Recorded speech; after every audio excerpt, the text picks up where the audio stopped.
The Drakari Empire stretched across 300 star systems like a vast web of purple fire. At its center sat Emperor Krandax on his obsidian throne, a creature so massive his shadow could cover entire cities. His scales shimmered with the deep violet that marked pure royal blood, and when he spread his wings, they blocked out suns. The day his youngest daughter hatched should have been a celebration. Instead, it became a disaster. The imperial court gathered in the hatching chamber, thousands of nobles and officials pressed together to witness the arrival of another royal heir. The egg cracked open slowly, and tiny claws emerged first. Then a snout. Then the rest of her body tumbled out onto the silk cushions prepared for the ceremony. The room fell completely silent. Princess Vela's scales were red. Not the brilliant crimson of warrior bloodlines or the ruby tones of the merchant clans. Just a dull, flat red like rusted metal. Worse, her wings barely covered half her back. She looked up at the crowd with confused golden eyes, not understanding why no one was celebrating. Emperor Krandax stood from his throne. His footsteps echoed as he approached the hatching platform. Every eye in the chamber watched as he circled his daughter, examining her from every angle. The silence stretched so long it became painful. Finally, he spoke. His voice carried throughout the chamber and across every broadcast channel in the Empire. Worthless. That single word destroyed Vela before her life had truly begun. The Emperor didn't even look back as he left the chamber. Within hours, official decrees went out. Princess Vela was stripped of her royal privileges, banned from the palace, and assigned to the most remote posting the Empire had available. Merchant's Rest. A forgotten trading colony clinging to the edge of imperial space where dozens of alien species conducted business the capital preferred to ignore. Vela arrived 3 weeks later on a transport ship, accompanied only by a single servant who abandoned her the moment they docked. The station overseer, a cruel Drakari named Torvin, greeted her with a sneer. "So you're the defective one," he said, circling her the same way her father had. "Try not to embarrass us more than you already have." Her quarters were small and dark, located in the worst section of the station where the environmental systems barely worked. Some nights it was too hot, other nights too cold.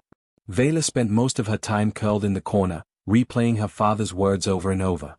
Worthless. Worthless. Worthless. The other residents of Merchant's Rest learned quickly who she was. Word traveled fast in a small colony. Some pitied her, but most just avoided her entirely. Being associated with imperial disgrace wasn't good for business. Vela understood. She'd avoid herself too if she could. Days blurred into weeks. Vela only left her quarters when hunger forced her out. She'd creep to the food dispensers during off hours when fewer people were around, grab whatever she could, and hurry back to hide. Torvin made a game of finding her during these trips, shouting insults loud enough for everyone to hear. "There's the worthless princess. Come to steal scraps like a common scavenger." She never responded. What could she say? He was right. Her father had said it first.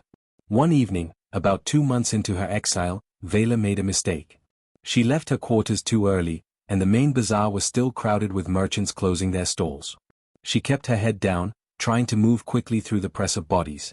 Aliens of every description surrounded her, blue-skinned Thelians with their fur crests, multi-armed Zenthi haggling over prices, gaseous Vrel drifting through the air. A group of young Drakari spotted her. They were merchant clan children, technically beneath her in status but infinitely above her in confidence. "Look, it's the broken princess," one laughed. "Show us your tiny wings." Vela's scales flushed darker with shame. She tried to push past them, but they blocked her path, showing off their own properly sized wings and perfect violet scales. The crowd pretended not to notice, everyone too uncomfortable to intervene. Then something caught Vela's eye. Through a gap in the crowd, she saw warm light spilling from a storefront she'd never noticed before. Inside, a strange creature stood working on a customer. It walked on 2 legs with no tail for balance. Its skin was bare and pale. No scales, no fur, no armor plating. A human. She'd heard of humans but never seen one in person. They were rare this far from their home systems. The human was doing something Vela didn't immediately understand, using small tools to carefully trim and shape the fur crest of a Thelian merchant.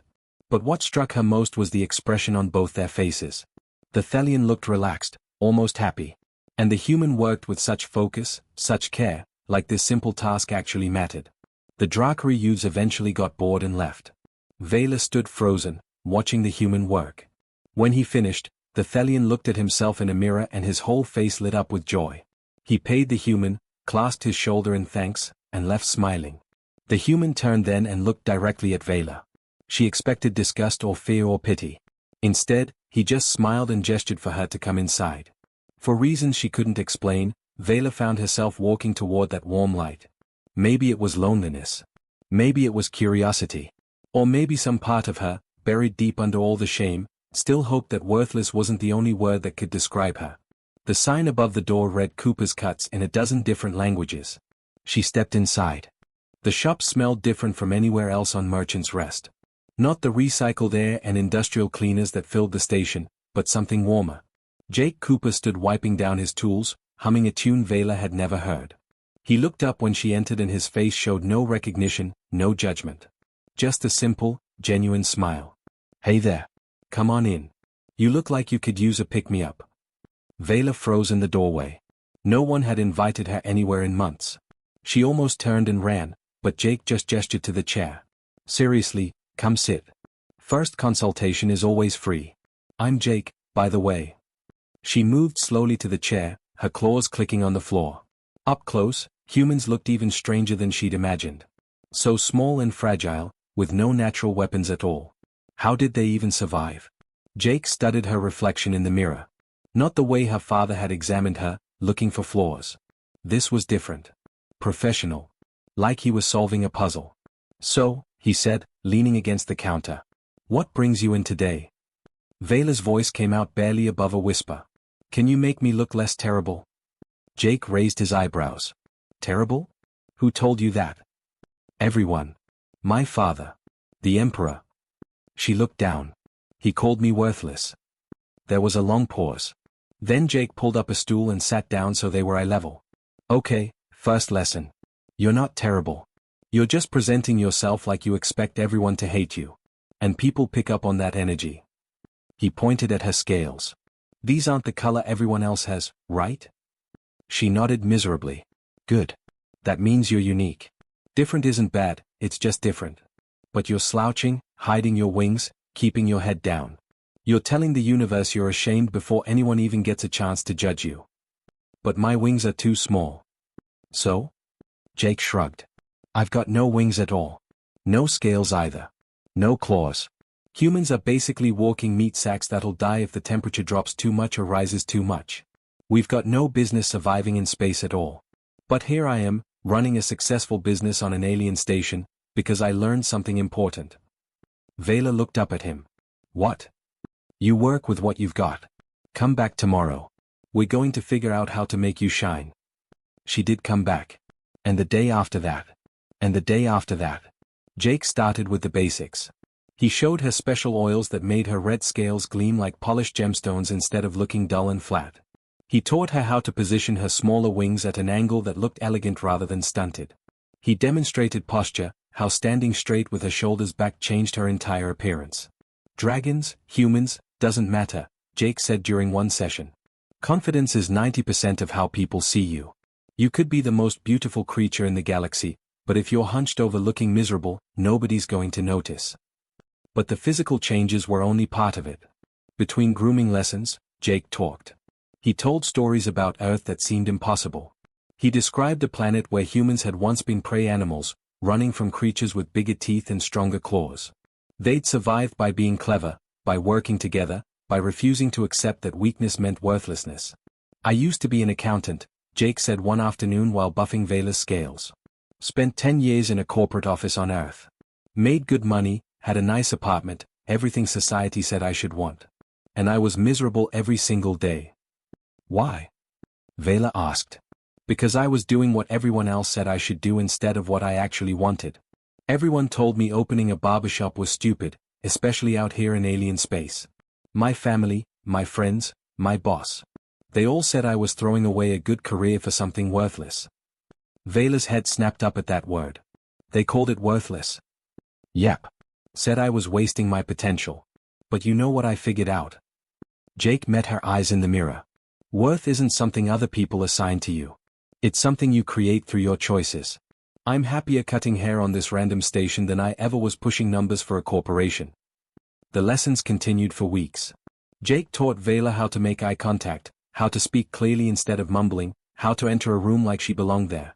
Small things that added up to everything. Humans don't have natural advantages, Jake explained. So we learn to manufacture them. We call it playing the game. You change how you present yourself, and suddenly people treat you different. Slowly, carefully, Vela started venturing out more. She'd walk through the bazaar with her head up, her scales polished and gleaming. People started looking at her differently. Not with pity or contempt, but with something like curiosity. She discovered she had a gift she'd never known about. Growing up in the imperial court, surrounded by dozens of alien diplomats and ambassadors, she'd absorbed their languages without even trying. She could understand nearly every species on Merchant's Rest. One day, an argument erupted near the docking bay. Two merchant clans, the Thelians and the Krevesh, were screaming at each other over docking fees.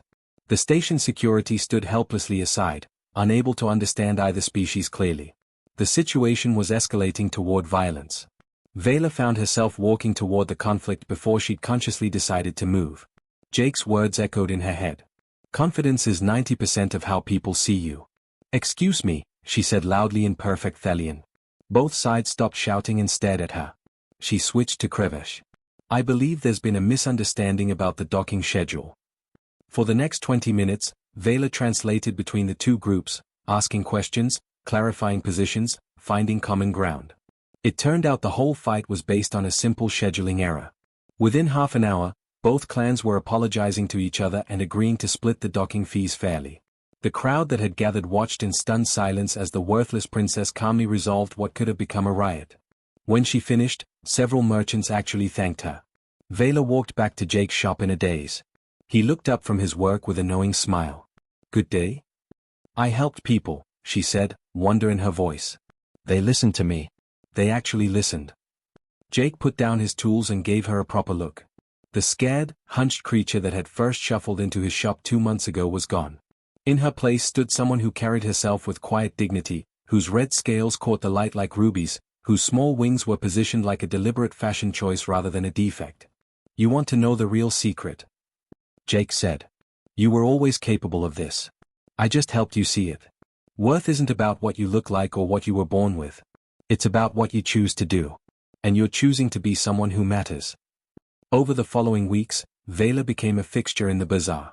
She mediated disputes, helped newcomers navigate the complex social dynamics of the station, and slowly built a reputation as someone fair and trustworthy. The whispers changed from "that's the worthless princess" to "that's Princess Vela, she helped my family." Torvin the overseer stopped mocking her.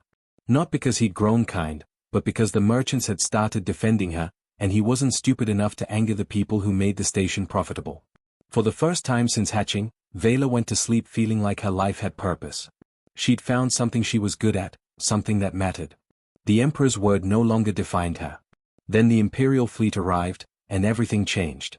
The alarm woke Vela from the first peaceful sleep she'd had in years. Not the gentle morning chime that signaled station dawn, but the harsh blaring that meant only one thing. Imperial fleet detected. She bolted upright, her heart hammering against her ribs. Through her small window, she could see the distant lights of massive warships dropping out of hyperspace. Dozens of them, their purple running lights marking them as royal vessels. This wasn't a military patrol or a trade convoy. This was an inspection tour. The station erupted into chaos within minutes. Vela dressed quickly and rushed to the bazaar, where merchants were frantically cleaning their stalls and hiding anything that might draw Imperial disapproval. The overhead speakers crackled to life with Overseer Torvin's panicked voice. All residents report to the main docking bay for Imperial inspection in 2 hours. I repeat, all residents to the main docking bay. Anyone absent will be executed for disrespect to the throne. Vela's legs went weak. She grabbed a support beam to steady herself. Her father was coming. Emperor Krandax himself would walk through this station, and she'd have to face him. All the confidence she'd built over the past months crumbled like dry sand. She ran to Jake's shop, her claws scraping the metal floor. He was already there, watching the Imperial fleet through his window with his arms crossed. Jake, I can't do this. I can't face him. He turned to look at her, and his expression was serious in a way she'd rarely seen. Yes, you can. You've spent months becoming someone new. Don't let him take that away in 2 hours. You don't understand. He's the Emperor. He's my father. When he looks at me, all I'll see is that day I hatched. All I'll hear is that word. Her voice broke. Worthless. Jake walked over and put his hands on her shoulders. The gesture was strange, very human, but somehow comforting. Listen to me. I've dealt with bullies my whole life. Corporate bosses who told me I'd never amount to anything. Family members who said I was wasting my potential. You know what I learned?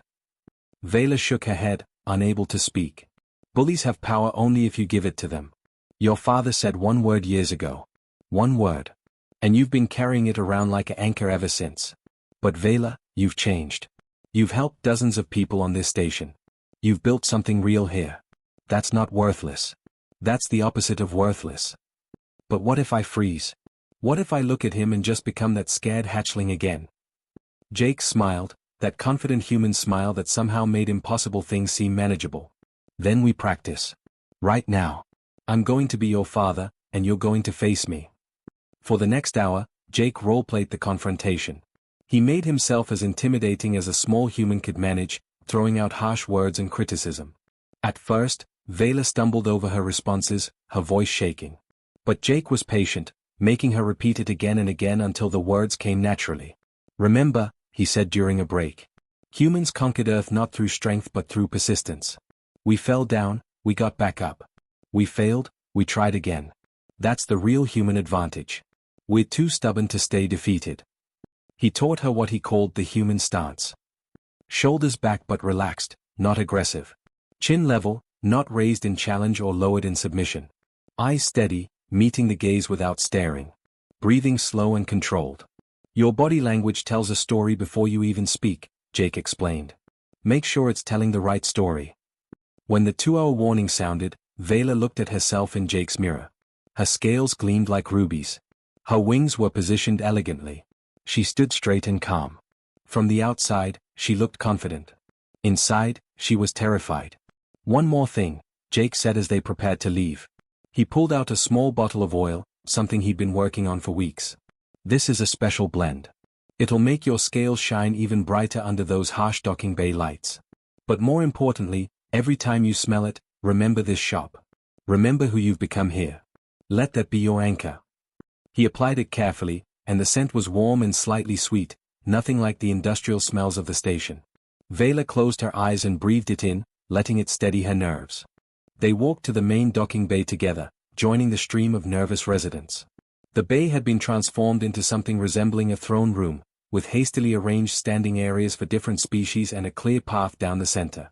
Thousands of beings packed the space, all silent with fear. The Imperial ships docked with a hiss of equalizing pressure. The main doors opened, and the Emperor's honor guard marched out first. 50 elite warriors in ceremonial armor, their purple scales polished to mirror brightness. Then came the court officials, the advisors, the nobles. Finally, Emperor Krandax himself emerged. He was even larger than Vela remembered. His wingspan could have covered half the docking bay. His violet scales seemed to absorb light rather than reflect it, making him look like a piece of living darkness. Every step he took resonated through the floor. The entire station dropped into bows and prostrations. Vela found herself bowing too, instinct taking over. Beside her, Jake stood straight. Humans didn't bow to alien emperors, and no one enforced it for species outside the Empire. Krandax began his inspection, walking slowly down the line of residents.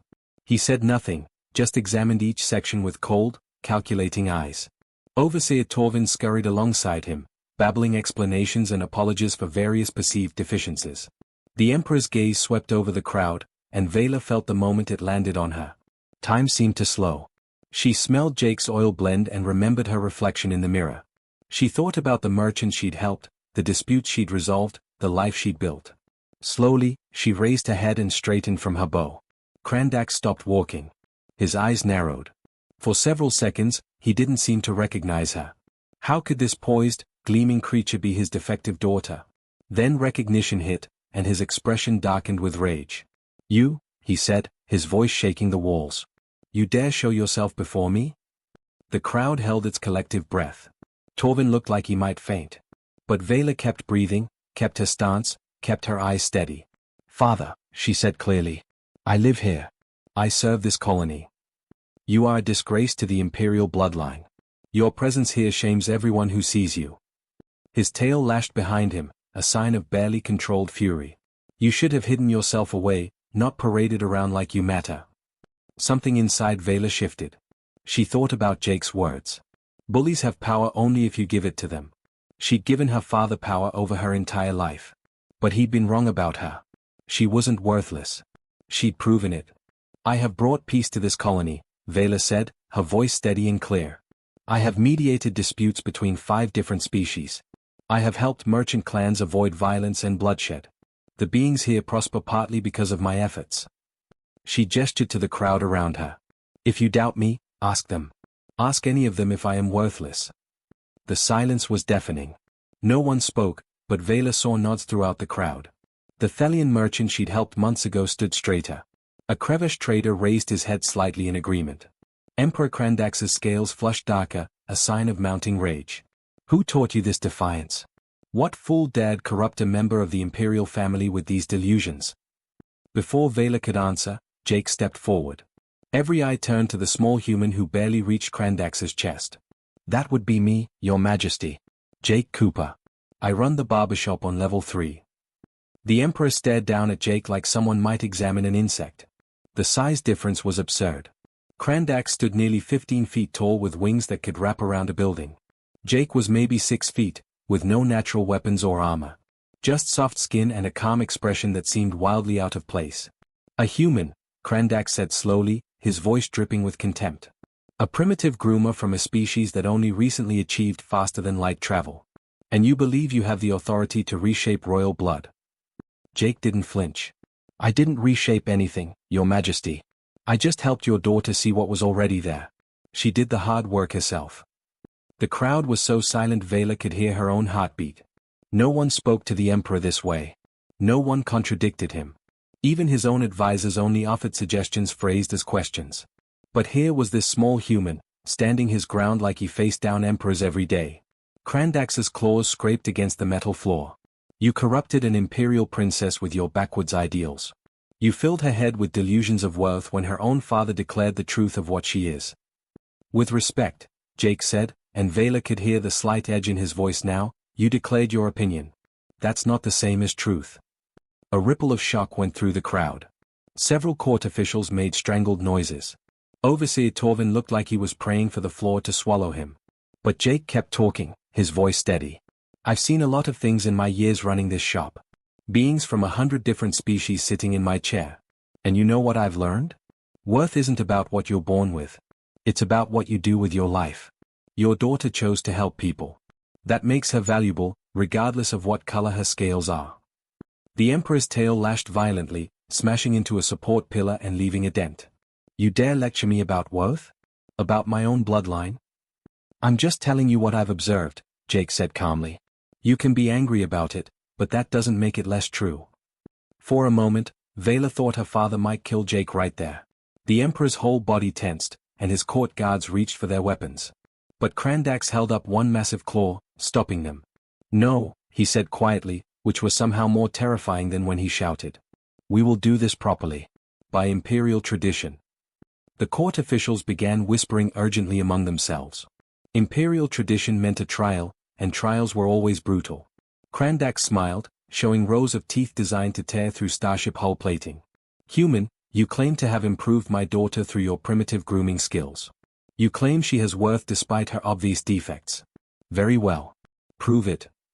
He gestured broadly to the assembled crowd and the cameras that were broadcasting this across the entire empire. You will groom me. Here, before my court and my subjects. You will have 3 days to prepare. Then you will demonstrate your craft on the Emperor himself. The terms hung in the air like a death sentence. Jake's face remained calm, but Vela saw his jaw tighten slightly. He understood the trap. And when I'm finished? Jake asked. If I appear diminished in any way, if a single courtier suggests I look worse than before, you die. Slowly. Painfully. And my worthless daughter will be stripped of even the few privileges she retains. She will spend the rest of her days in a cell, forgotten by history. Krandax leaned down until his massive head was level with Jake's. But if by some miracle you manage to improve the appearance of an emperor, if you somehow make me look better than I already do, then you both go free. You'll have proven your worth. Of course, that's impossible. I am perfection itself. Nothing you do could possibly improve me. There it was. The impossible challenge. Krandax maintained his appearance obsessively. He'd never allowed anyone to alter how he looked because he considered himself flawless. Any change Jake made would be seen as diminishment by default, because the Emperor had already declared himself perfect. It was designed to be unwinnable. Jake stood silent for a long moment, and Vela could see him thinking, calculating. Finally, he nodded. I accept your challenge. Jake, no, Vela whispered, but he shot her a quick look that said trust me. Excellent, Krandax purred. 3 days. I suggest you spend them preparing for your death, human. Guards, escort them to quarters. They are not to leave until the trial. 2 guards moved forward, but they weren't rough. Even Imperial soldiers seemed slightly uncomfortable with the situation. They led Jake and Vela to a small suite in the station's diplomatic section, far nicer than anywhere Vela had lived since her exile. The moment the door sealed behind them, Vela rounded on Jake. Why did you accept? He's going to kill you. Kill us both. Jake walked to the window and stared out at the docked Imperial fleet. Maybe. But probably not. How can you be so calm? He's the Emperor. He's never let anyone touch him. You can't make him look better because he won't admit that better is even possible. True, Jake said thoughtfully. I can't make him physically look better. His scales are already perfectly maintained. His wings are flawless. His court groomers are obviously experts. He turned to face her. So I'm not going to try. Vela blinked. Then what are you going to do? I'm going to change how he sees himself. It's a human trick, we use it all the time. We call it psychology. Your father's problem isn't his appearance. It's his perspective. Over the next 3 days, Jake and Vela worked together like they never had before. She smuggled him Imperial records through sympathetic merchants who had access to the court archives. They studied everything about Emperor Krandax. His early military campaigns, his rise to power, the battles he'd fought, the scars he carried.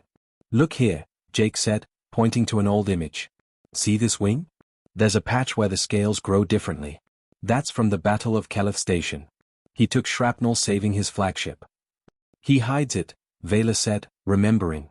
He positions that wing differently in all his official portraits. Right. Because he sees it as a flaw. But what if it's not? Jake's eyes lit up with that look he got when he solved a puzzle. What if it's proof of something greater? They found more. Age spots on his crest that he covered with careful posture. A slight dulling in his violet scales from decades of exposure to different atmospheres. Small asymmetries in his face from old injuries. All things Krandax worked to hide because he saw them as imperfections. Every human leader on Earth dealt with aging, Jake explained. Some tried to hide it, got surgery, dyed their hair. But the ones people really respected? They owned it. They let their gray hair show because it meant wisdom. They kept their scars because it meant experience. But my father isn't human, Vela said. Drakari value physical perfection. He won't see it that way. Maybe not at first, Jake admitted. But here's the thing about bullies and tyrants. Deep down, they're usually insecure. Your father's obsessed with appearing perfect because he's terrified of seeming weak. If I can make him see his age and scars as strengths instead of weaknesses, if I can reframe his perspective just a little, he might actually believe he looks better. It was a wild gamble based entirely on human psychology and the hope that emperors weren't that different from anyone else under the surface. But they were out of options. The night before the trial, Jake sat quietly polishing his tools. Vela watched him, this small human who'd somehow become the most important person in her life. Why are you doing this? She asked. You could have stayed quiet. You could have let me face him alone. Jake looked up and smiled. Because that's not what humans do. We don't abandon people who matter to us. Besides, I meant what I said to your father. You have worth. Real worth. And I'm not going to let him take that away from you. Even if it costs you your life. Even then. He went back to polishing. But I'm planning on living through this, so don't write me off yet. We humans are stubborn like that. The Imperial throne room had been constructed overnight in the station's largest cargo bay. Workers had transformed the industrial space into something that looked like it belonged on the capital world. Purple banners hung from every surface, holographic projections made the walls appear to be polished obsidian, and thousands of courtiers filled elevated viewing platforms on all sides. At the center sat Emperor Krandax on a massive throne that had been transported from his flagship. Cameras surrounded him from every angle, broadcasting across all 300 systems of the Empire. Billions of beings would watch this. The trial of the human who dared to touch an emperor. Vela stood off to the side with the court guards, her claws digging into her palms. Jake walked into the chamber alone, carrying a simple case of tools. He looked impossibly small under the vaulted ceiling, dwarfed by the architecture designed to make Krandax appear godlike. But his steps were steady, and his head was high. The Emperor's chief advisor, an ancient Drakri named Kelex, read out the formal charges. Corruption of imperial blood, teaching defiance to royalty, claiming false expertise. The punishment for failure was detailed extensively. Death by exposure to vacuum, broadcast live so the Empire could see what happened to those who overstepped. Jake listened without expression. When Kelex finished, Jake simply said, "I understand. May I begin?" Krandax gestured dismissively. "Proceed to your failure, human." Jake approached the throne, and the guards tensed. No one got this close to the Emperor without being thoroughly vetted. But Krandax waved them back. He wanted to see this up close when the human failed. Jake set down his case and pulled out his tools. But before he touched anything, he did something unexpected. He walked around the Emperor slowly, examining him from every angle like an artist studying a sculpture. The crowd murmured. This was already unusual. "Your Majesty," Jake said loudly enough for everyone to hear, "before I begin, I want to thank you for this opportunity. I've worked on many beings in my career, but never on someone with such a remarkable history." Krandax's eyes narrowed. "Flattery will not save you." "It's not flattery. It's observation." Jake pointed to the Emperor's scales. These scales show weathering patterns that only come from sustained atmospheric exposure. Not the kind you get from ships or controlled environments, but from real combat operations. He moved to the Emperor's left wing, the one Krandax always positioned carefully in portraits. "And this wing. May I?" The Emperor hesitated, then nodded. Jake gently extended the wing, and the holographic cameras zoomed in. There, clearly visible, was the patch of scales that grew at a different angle, rougher and less uniform than the rest. "This is from the Battle of Keleth Station," Jake announced to the crowd. "I researched it." The Emperor's flagship was boarded by enemy forces. Rather than retreat to safety, he personally led the defense. This wing took shrapnel from a plasma cannon while he was protecting the ship's bridge crew. The court stirred. Some of them remembered that battle. It had been decades ago, but it was legendary. Jake continued working, but he kept talking, narrating every detail like he was telling an epic story. He applied oils to the Emperor's scales, but he described each mark and variation like it was a badge of honor. "This discoloration on the crest ridge? That's from atmospheric acid on Thrax Prime. Most commanders would have directed that battle from orbit, but you led ground forces personally. The acid scarred your scales because you refused to hide behind your soldiers." Krandax sat very still. He'd spent years trying to minimize these marks, seeing them as signs of aging and damage. But Jake was reframing every single one as evidence of courage and leadership. "These scoring patterns on your chest plates," Jake said, working carefully with a polishing cloth. "These are from high-velocity debris. You've been in situations where your command ship took critical hits. Lesser leaders would have transferred their flag to safer vessels. You stayed at the front." Something was changing in the Emperor's posture. He sat straighter, but not in his usual aggressive way. There was something different in his eyes. Jake moved to the Emperor's face, the most dangerous part. One wrong move here and guards would kill him instantly. He applied a specialized oil blend to the scales around Krandax's eyes, where age had begun to dull the violet color. "Humans have a saying," Jake said quietly, but his voice still carried to the cameras. "We say that a smooth face is a young face, but a lined face is a face that's lived. The slight weathering here around your eyes? This comes from decades of making decisions that affected trillions of lives. Every audience, every judgment, every moment of responsibility left its mark." He stepped back and repositioned one of the lights. "The thing about physical perfection is that it's boring. It tells no stories. But a leader who's fought, who's bled, who's made sacrifices. That's someone worth following." The chamber was absolutely silent. Jake worked for another hour, and during that entire time, something remarkable happened. The Emperor started talking. At first, it was just corrections to Jake's historical references.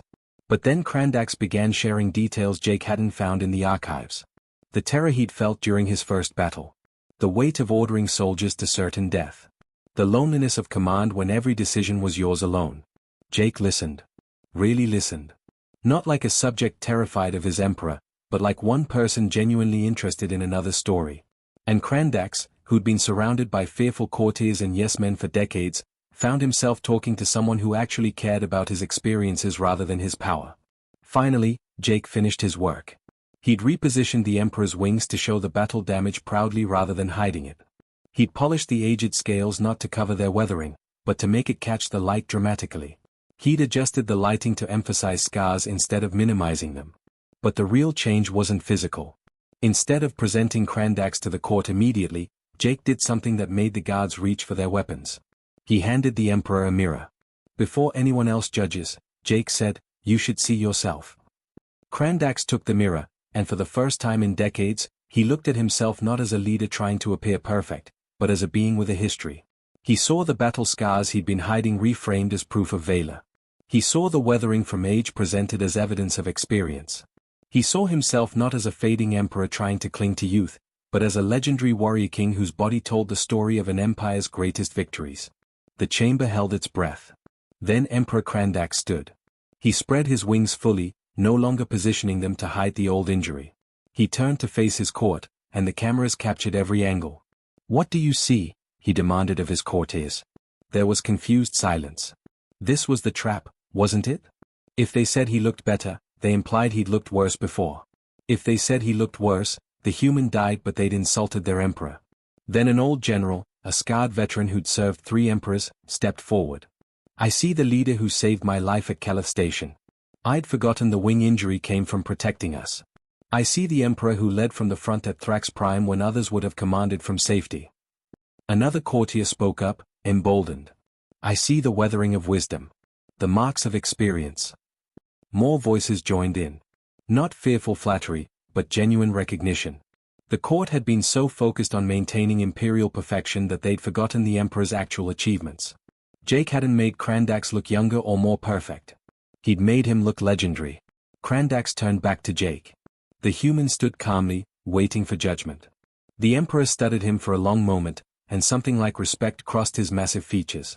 "You pass," Krandax said simply. Then louder, for the entire empire, "You both pass."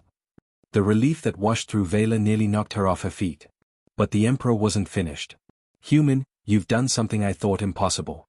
You've made me see value in what I considered flaws. That takes either remarkable skill or remarkable foolishness, and I'm not certain which." He gestured broadly. "I name you Imperial Cultural Advisor. The first of your species to hold imperial rank." The court erupted in shocked murmuring, but Krandax silenced them with a raised claw. He turned to Vela. "And you, daughter? I called you worthless when you hatched. I was wrong." 3 simple words, but they changed everything. Vela felt tears forming, something Drakari rarely did. "You've proven that worth comes not from birth, but from choices. From this day, you are restored to full royal status. More, I name you ambassador to the outer colonies. Bring your diplomatic skills to the Empire's diverse populations." He looked between them, human and dragon, Barber and princess. "I issue a new imperial decree. Worth will no longer be measured by bloodline purity or physical perfection, but by what each being contributes to the Empire. Let every world hear this." The cameras captured it all. Across 300 systems, beings watched as their emperor admitted fault and changed imperial law based on lessons from a human barber. That night, after the ceremonies and formalities ended, Vela found Jake back at his shop. He was cleaning his tools like always, humming that same tune. "You saved my life," she said. "Now." Jake smiled. "I just helped you save yourself. That's what humans do best, we see potential where others see problems. What will you do now? You're Imperial Cultural Advisor. You could have palaces, servants, anything you want." Jake looked around his small shop with obvious affection. "I think I'll keep this place open. Turns out there's good money in cutting hair for an empire. Besides, someone needs to keep you grounded now that you're ambassador." Vela laughed, a sound she'd rarely made before coming to Merchant's Rest. "The empire is going to be very different now." "Good," Jake said. "Different isn't worthless. It's just the beginning of something better." And across the empire, beings who'd been told they were worthless for countless reasons began to wonder if maybe, just maybe, a small human barber had changed more than one emperor's perspective. He'd changed what worth meant entirely.